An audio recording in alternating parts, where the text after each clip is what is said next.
E acho também que tem um assunto importante que é o Gabriel, né? O Gabigol, 15 jogos, só fez 2 gols de pênalti. Eu acho que isso é inadmissível.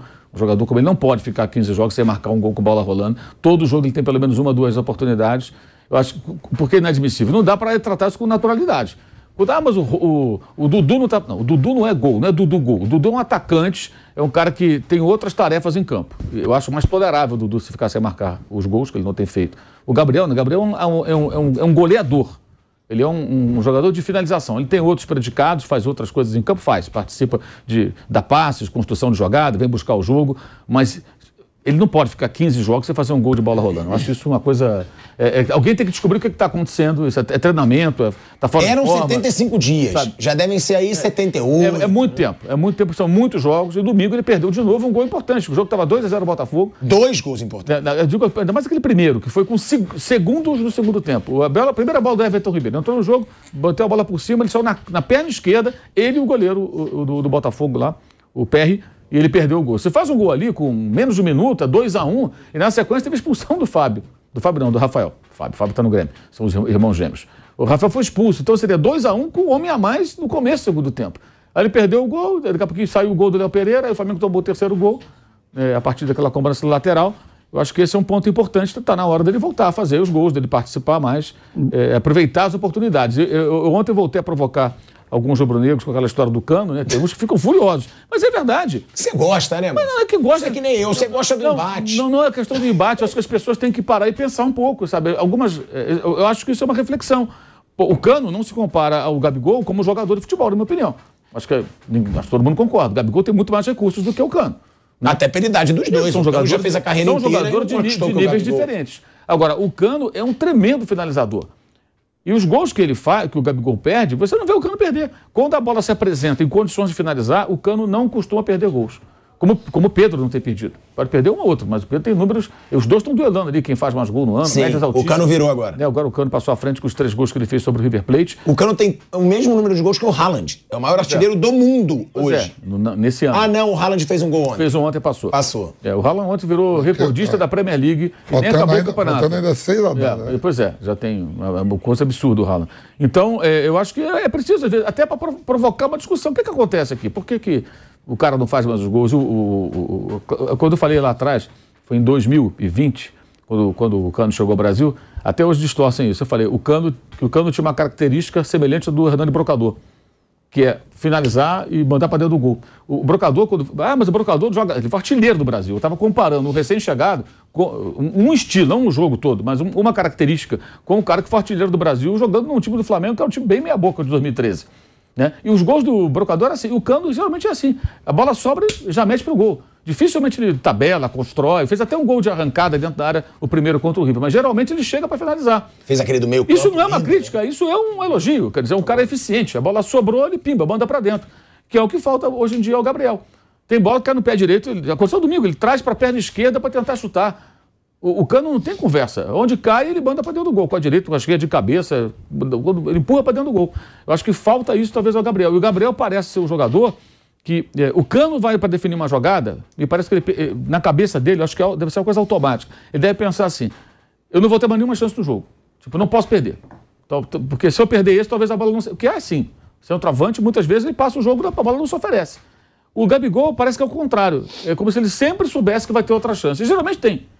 Porque não é só o Arrascaeta que acha ele, que enxerga ele, né? Outros enxergam, como o Everton Ribeiro chegou no domingo. Eu acho que isso é uma coisa muito séria que o Flamengo deveria discutir internamente mais, a comissão técnica, com o jogador, e ver se é treinamento. O que não é possível. Assim, tratar isso com naturalidade, eu acho que não dá. E isso não tem nada a ver com a história do jogador. Ah, porque fez gol desse... Sim, isso aí não está em discussão. Está em discussão é o momento.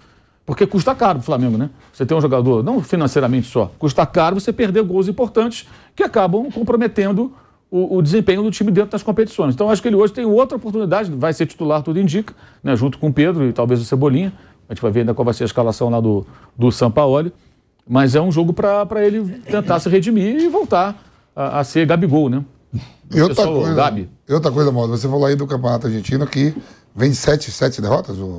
4 derrotas e empates nos últimos 5 jogos. O professor sempre fala que os times argentinos dá frio na espinha. Porque, eu tava vendo o jogo que o Argentino Júnior fez contra o Corinthians. E no domingo, né, que o canal de ESPN transmite o campeonato argentino e o nosso não era transmitido lá, né? Eu fico... Tipo, a gente vê os caras aqui do lado. Só que quando eles jogam contra o brasileiro, eles viram a chave, viu? Que eu tava olhando, eu digo, não é possível um argentino júnior que eu vi jogando contra o Corinthians, jogando, não sei se foi contra o Collor, foi um time uma baba também. Perdeu em casa, tomou um chocolate de 3. Eu falei, pô, eu vi esse time no meio de semana deitando e rolando no Corinthians. E os argentinos, quando jogam contra a gente, eles mudam a chave, não querem saber se... E também tem a Libertadores, né? Acontece também de repente, priorizar a Libertadores. Um time como o Argentino Júnior quase não disputa a Libertadores. Não, argentino contra argentino... Quando chega... Argentino contra argentino tem a guerra entre eles. Mas quando eles vêm contra brasileiro, é totalmente diferente. E tem assim, por exemplo, o Racing vem, você falou aí, o Racing vem de uma sequência de jogos aí, mas a Libertadores fala, epa, é time brasileiro... Aquilo que... outra mobilização, né? Você se prepara para um jogo específico. No caso, hoje o Racing vai jogar contra o campeão da Libertadores. O Flamengo é o campeão. E é um time, como a gente falou, junto com o Palmeiras, um time que tem dominado a competição. Os 4 últimos títulos, 2 para cada lado. E uma final entre eles. Se complicar a vida do Flamengo é manchete no olé amanhã. Exato. Então é uma oportunidade também de você fazer um resultado em cima de um time que hoje é um time importante e que você pode até superar uma crise. Uma vitória hoje em cima do Flamengo, a crise vai para o espaço.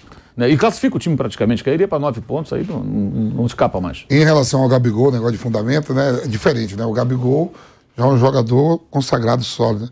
Lá no Odaca tinha um menino que perdia gol demais. E o apelido dele era Quase.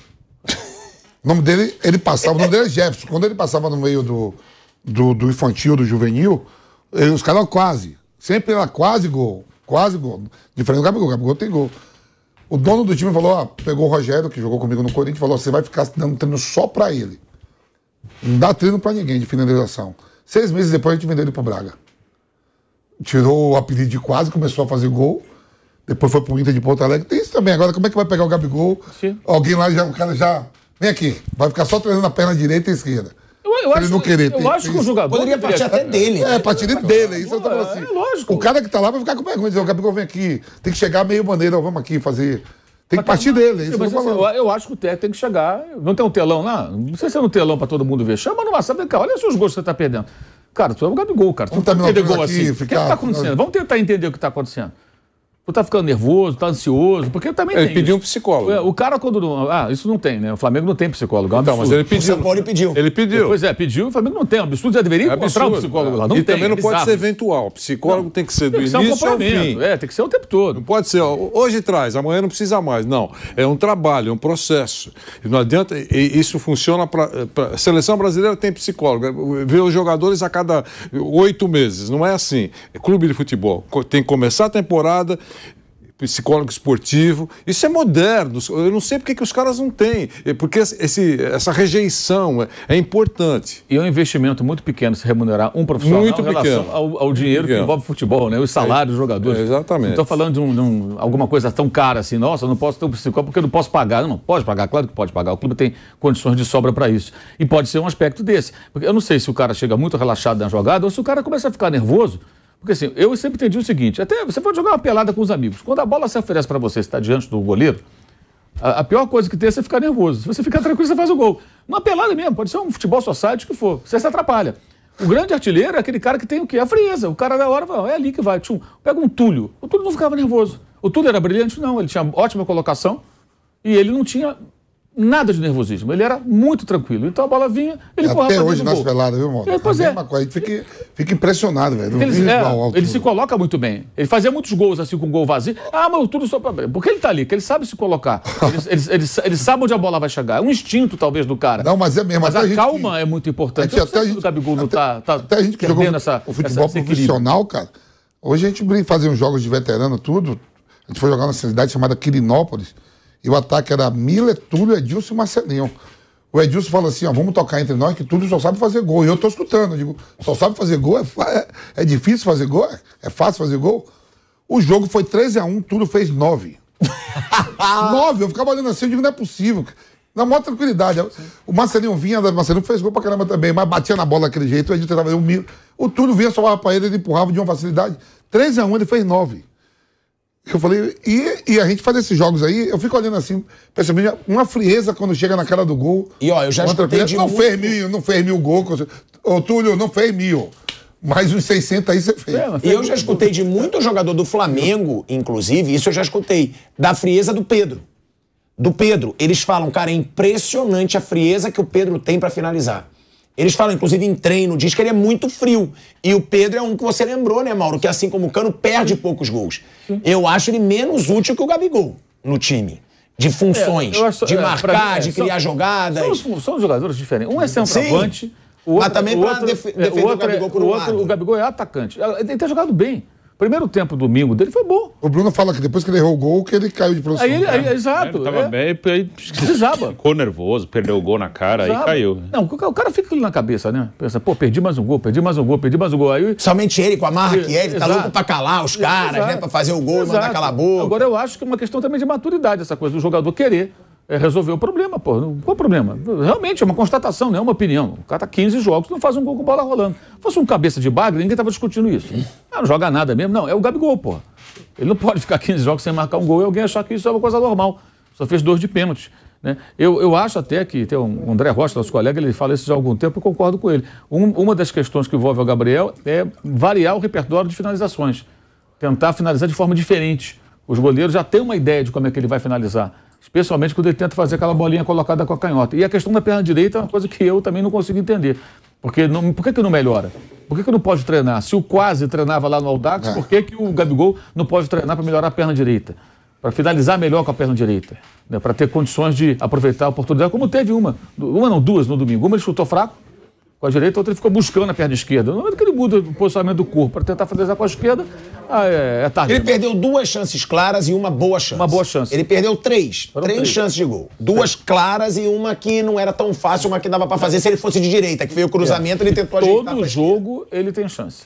Umas mais claras, outras não tão claras. Domingo o Flamengo teve 8 claras chances de gol, gente. 8. É um absurdo, pô. E não aproveitou.